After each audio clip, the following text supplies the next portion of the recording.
Pinangunahan ni Pangulong Ferdinand R. Marcos Jr. ang paglulunsad ng programang Sa Bagong Pilipinas, Bawat Bayan Makikinabang sa Heroes Hall sa loob ng Malacanang Palace ngayong araw.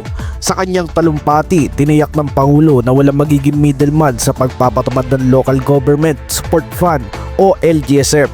Direktibang ipapadaan sa mga lokal na pamahalaan ang pondo upang mas mapabilis ang paghatid ng tulong at matiyak ang transparency at pananagutan sa paggamit nito.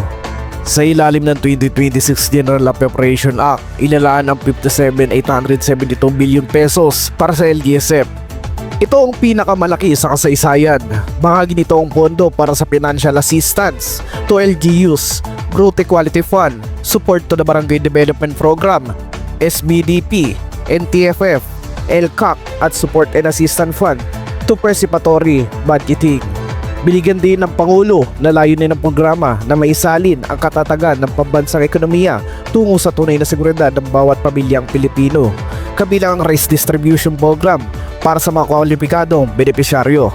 Sa pamamagitan ng inisyatibang ito, iginit ng administrasyon na walang komunidad ang maiiwan sa landas tungo sa bagong Pilipinas.